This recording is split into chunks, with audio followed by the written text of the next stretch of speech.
if they get more countries to do this, they're all going to start using Chinese internet. Yeah, it's the Huawei strategy, which with capturing the IT and the 5G market.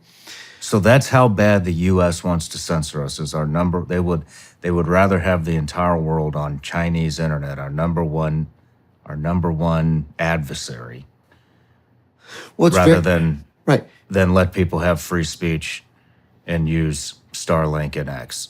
It's very strange at a moment when Tim Walz was just selected as the vice presidential candidate of our current vice president running for office, meaning if Kamala were to win and something were to happen to her, Tim Walz would be the president of the United States, the commander-in-chief. And Tim Walz has been to China over 30 times. He's been, there's an article from him in college where he said he brought so many gifts home from China, he couldn't carry them all.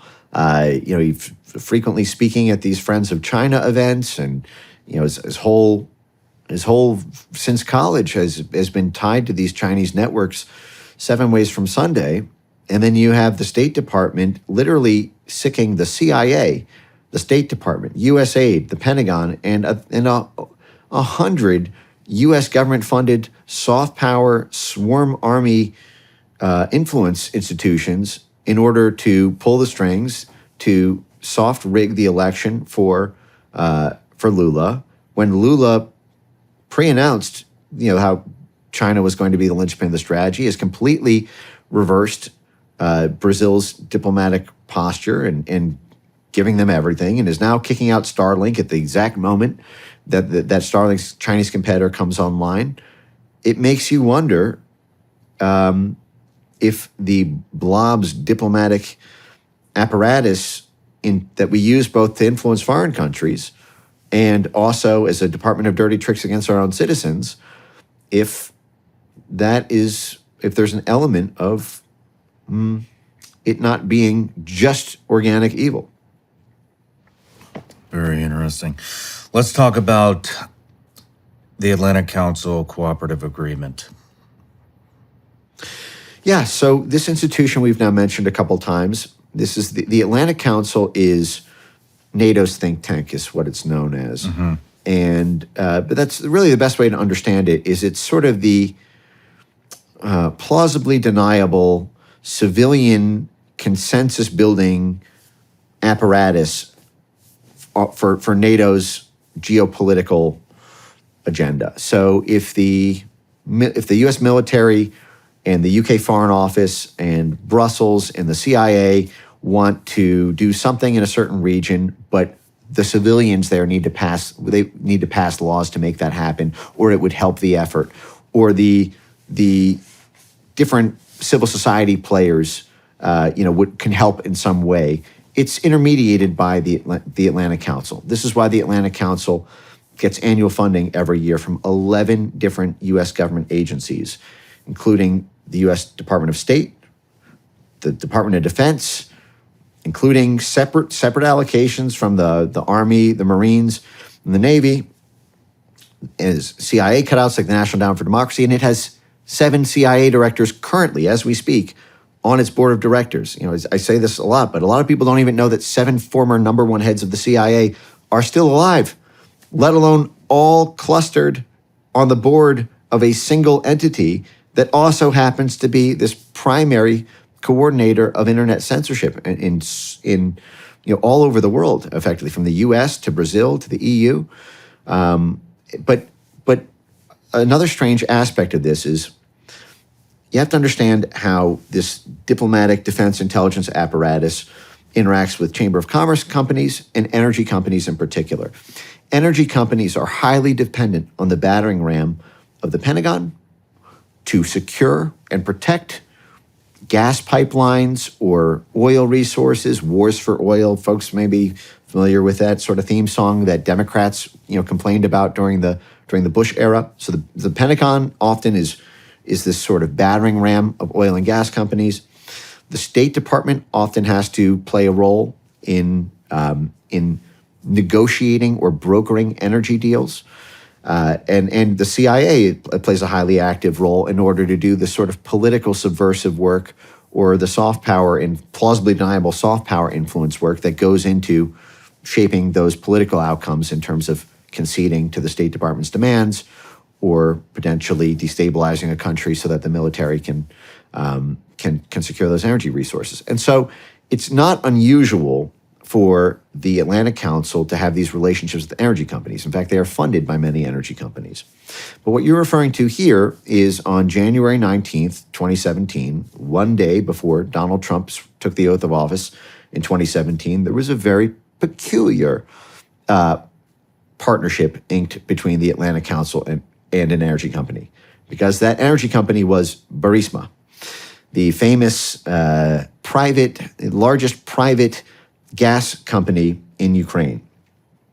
And I've been making the point now for many years that the reason Hunter Biden is untouchable and the Burisma scandal could not be brought to light, and the FBI interfered in the 2020 election and told Mark Zuckerberg not to publish anything about a leaked story about Hunter Biden and Burisma. Remember, the FBI specifically mentioned Burisma to Mark Zuckerberg in the context of that laptop story, is because Burisma is at the dark heart of the grand Ukraine energy play. I mean, we could go really deep on this. I mean, the short version of it is it has been a central plank of U.S. statecraft in seizing Eurasia, which has trillions of dollars in natural resource. Russia alone, it sits on $75 trillion worth of natural resources. For context, the U.S. only sits on 45 trillion gross. So, and then you have, Uzbekistan, you have the whole Caspian Sea, you have the whole Central and Eastern Europe arc of Eurasia. It is where most of the world's resources are. And so that has been the long-range plan since the Cold War of politically acquiring those countries. And the expansion of NATO has solidified that, since 1990, and the early 90s when we told Gorbachev NATO wouldn't expand one inch to the east, but we've acquired all those territories over time. So I'm going with the long version now just because we're just going to do it. But stop me at any time. In the 1990s, Russia was basically a U.S. vassal state. It was like Greater Alaska. Boris Yeltsin was our puppet. He was literally giving real-time updates to the National Endowment for Democracy, our big CIA cutout, in 1993 when he was bombing his own parliament building, who were filled with nationalists who were opposing Yeltsin for going through with the shock therapy privatization to Western stakeholders. You had $2 trillion worth of wealth held by the government of the Soviet Union when they turned into a capitalist state, when they transitioned from the communist government to a democratic one with elections and, of Yeltsin and then Putin. As part of that becoming a democracy, the State Department, the Harvard Endowment, Wall Street banks, the George Soros financial firms, the Bill Browder financial firms, all of these different whole of society, international financiers and business interests descended on Russia to buy up at fire sale prices all of these previously state-owned assets. This is a big part of our diplomatic toolkit. When we transition an authoritarian government, we will privatize their gas companies, their oil companies, their diamond mines, their copper, their whatever it is that's being held in trust for the people, so that whatever grows out of whatever grows out of their soil, whatever flows from their Nile, whatever is in their caves and mountains, it's no longer for those people. It belongs to ExxonMobil. It belongs to De Beers. It belongs to Monsanto. And so those companies work with the State Department. They are part of these stakeholder negotiations within the blob. And so privatization is always, always, always on the table whenever we topple a government. And we have many back channels to accomplish that. Might be a little bit outside the scope unless you're super interested. But effectively, in the 1990s, Russia was our vassal. In fact, you can watch a movie called Spinning Boris. It's a Hollywood movie with Jeff Goldblum, from Jurassic Park. But it was this movie was about basically the U.S. efforts and the U.S. government efforts to rig the 1996 election for Boris Yeltsin because his own people hated him so much for giving their country to the United States and selling them out and handing it all over to, George Soros and the Harvard Endowment. and Wall Street and London banks that they wanted him out. So the U.S. had to send in a Hollywood team, had to send in political consultants, had to send in, TV advertisements, had to fund all these civil society institutions to astroturf some sort of political semblance for their puppet. Yeah, this is a problem we ran into in Afghanistan, for example, with people upset at Hamid Karzai. This is a very common thing: is we, invade a country or we take over political control. The people have nothing, and they're unhappy. This is why we want people to have nothing but be happy. When they're unhappy, they go against us, and they might depose us from power. But effectively, when the Russian stock market crashed and finally there was no gas left in Yeltsin, Putin rose to power.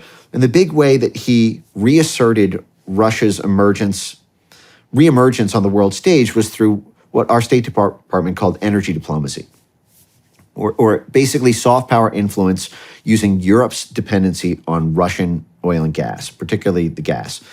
Because a couple decades ago, 100% of Europe's natural gas, practically 100% of it almost, came from Russia. And this is just the natural result of the economics of gas. Natural gas is very cheap. You take it out of the ground, you put it in a pipeline, you take it to the other point, and the other country has gas. The only real alternative to that is something called liquefied natural gas, LNG, something folks may have heard a lot about because it's a major part. It's this much more new technique than simply gas pipelines. But essentially, what it involves is you can do it over much longer distances. You can do pipelines over whole oceans, because it doesn't require a pipeline. You liquefy the gas when it comes out of the ground. You store it in a container. You ship it to any point on Earth or to Mars, hypothetically, and then you deliquefy it. But that's very expensive. It's much more expensive. And so countries naturally wanted to buy Russian gas rather than much more expensive North American LNG.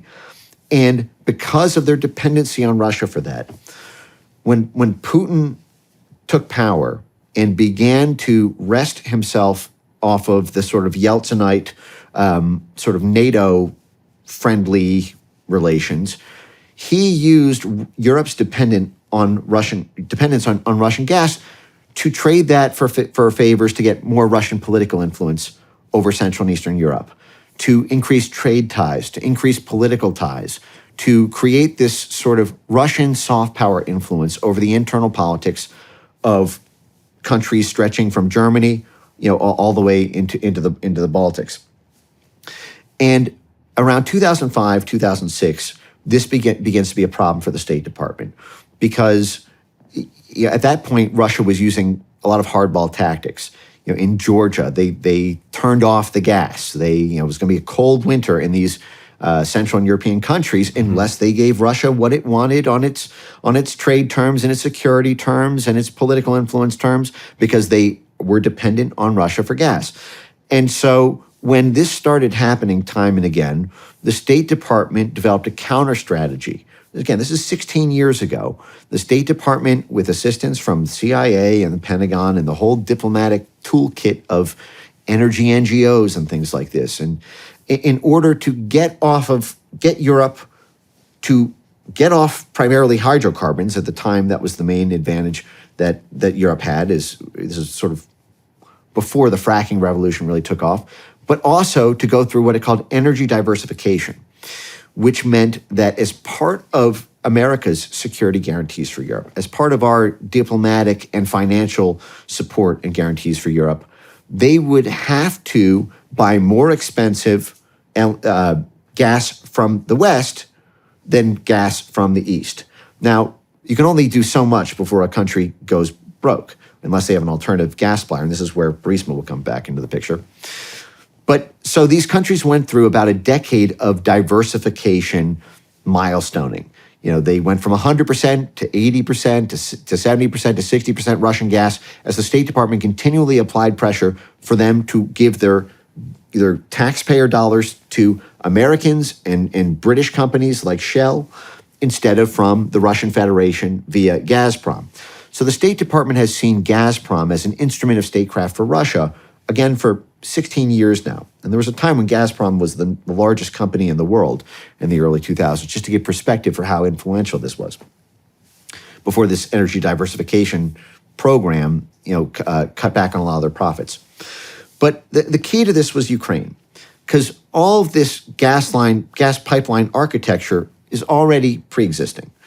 There's the natural gas pipelines that go directly from Russia into Ukraine and then on into Europe.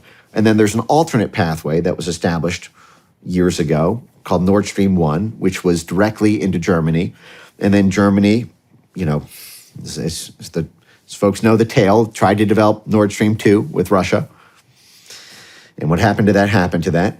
But this State Department, CIA, Pentagon strategy of killing Gazprom and replacing the gas market with Americans, Canadians, Brits has been this long-range plan that has been the bane of American statecraft, because their inability to get it down to zero, their inability, it's 2 steps forward, 1 step back, 3 steps back, as different rising politicians in Central and Eastern Europe want what's best for their people. They are responsible to their constituents. Their people want cheaper energy.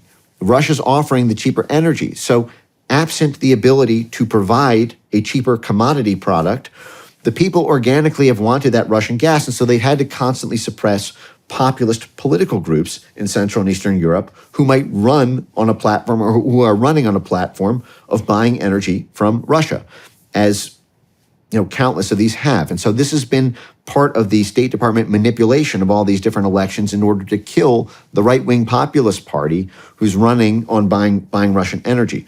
Now, where Burisma comes into the picture is, if I can lay out one quick thing first, which is you have to also understand what was the John McCain quote about how Russia is just a gas station with a standing army, or just a gas station with a military. It's this famous quote that Russia doesn't have a robust technology sector or retail sector, or they're basically just a giant economy built on the fact that they're the world's number 2 and 3 respectively resource for oil and gas. They export that for profit, and they use that profit to build up a giant military that that can rival NATO. And so they're a gas station with a military. Well, what happens if you kill the gas? There's no military, which means all of Eurasia falls bit by bit. Take Ukraine, take the whole Caspian Sea, take the whole Black Sea, take Tajikistan, Uzbekistan, take Africa. I mean, Africa, Russia, and the United States and as well as France, are locked in this proxy war. China is also a player over Africa. This is a point that I made on, Tucker Carlson recently, is that you have, just in the past year, you've had the Ivory Coast, Mali, Chad, Nigeria, all of these, Francophone countries that have been split the baby between U.S. interests and French interests in those colonial regions, have all been toppled in coups, military coups, backed by the Russian army, where they are burning French flags and raising Russian flags. And Russia is providing the small arms munitions.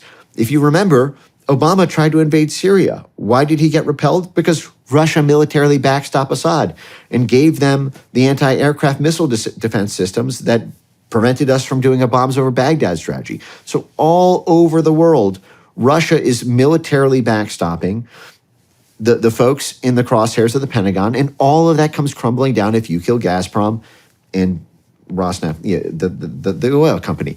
But all of this can be done by simply killing the Nord Stream pipelines in Germany and killing Russia's control over the two regions in Ukraine, the Donbass and the Crimea Black Sea region.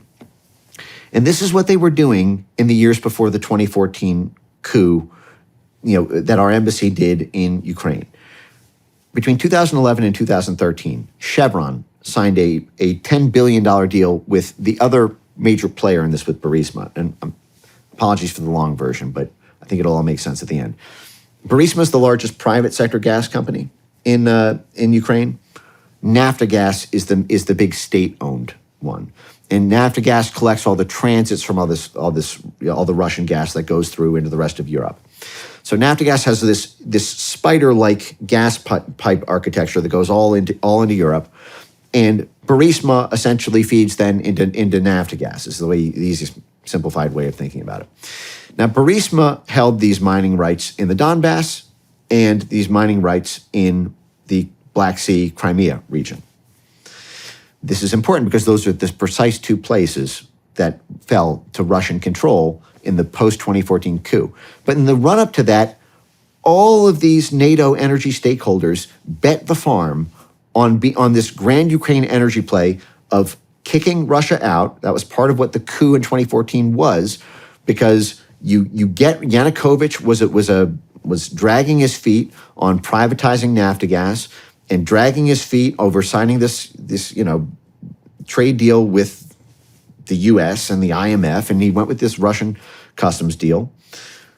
And you had all of these U.S. and British energy companies in the 2-3 year span before that sign multi-billion-dollar deals with Naftogaz, what Burisma feeds into, because they were skating to where the puck was going. Chevron signed a $10 billion deal with Naftogaz. Shell, which used to be Royal Dutch Shell, but now it's just London-based, so it's Shell signed a matching $10 billion deal with Naftogaz. Halliburton, Dick Cheney's company, where he was the chairman and CEO, owns the refining rights to it all. And if all of these major stakeholders were set to make huge windfall profits the moment Naftogaz was privatized, so they got all the profits coming through, and to extract all of the shale that was sitting in the mountains of the Donbass and in offshore in the Black Sea. So we overthrew the government of Ukraine, but then in the counter coup, all of those assets were lost. So these billions of dollars of investments were now sitting in Russian territory. So the only way to get them back is to have U.S. taxpayers pay the CIA and the Pentagon and Ukrainian paramilitaries to take that military territory back by force. And if I can just say, one more thing on this is, Burisma was part of this. One of the reasons Hunter described what he was doing with Burisma as a patriotic, he was serving his country by making, 50 grand, 60 grand a month on the board of a Ukrainian private gas company, is because he was pitching. We now know, as of a few months ago, this came out in documents that were publicly published, that Hunter Biden's own law firm was pitching to the State Department that Burisma was an essential instrument of U.S. statecraft, and so the State Department should take action to secure its licenses, to protect it from prosecutors, to basically bulk it up because it was a beachhead against Russian gas. And we know that Hunter Biden was putting pressure, or that the State Department actually published this a few weeks ago, was having conversations with the U.S. ambassador in Italy so that the U.S. ambassador in Italy could put pressure on the Italian government for rights that are shared between Italy and Greece. What I'm saying is there was this Pentagon CIA plan to kill Gazprom and put the substitute supply of the gas supply coming from two different sources: LNG from North America and from Britain. So Houston is one of the reasons that the Dick Cheney, George Bush mafia hated Trump. The part of this was this Houston LNG was going to ship out to, and it was going to be a Naftogaz. It was going to basically be the new supply chain for Europe, as we're seeing it now is in the past few years, which is why they've all made record profits as this war has gone on. But Donald Trump's neutrality and threatening to withhold military support, remember that's what he was impeached over in 2019, threatened to throw a monkey wrench in this private profit cabal. So there are only two ways to get that gas supply to where Europe needed it. One is LNG coming from North America, but the other one is building up Ukraine's endogenous gas supply, because Ukraine sits on Europe's third largest unexploited volume of shale. So, and then add to that all that in the Black Sea. So Ukraine could have a very robust, independent, sort of Ukrainian version of Gazprom if they could simply be weaned off of it, and the expensive investments were all made by the companies to get it off the ground and rolling. But that means you need to make sure the Ukrainian government does not do this. This is a hard process that's much more expensive than simply going with Russia, because you have to set up this new infrastructure, you have to transfer all the ownership. Ukrainians don't make money from it. These are not going to be held by Ukrainian companies. They're held by American stakeholders and Wall Street and London. So they're the ones mining the gas, but their people are not the ones who are getting the profits. I mean, this is like, this was the problem people had in the Panama Canal in the 90s. The Panamanians, we have this Panama Canal, but it's owned by. This is just a common problem people have. Is it good? Is it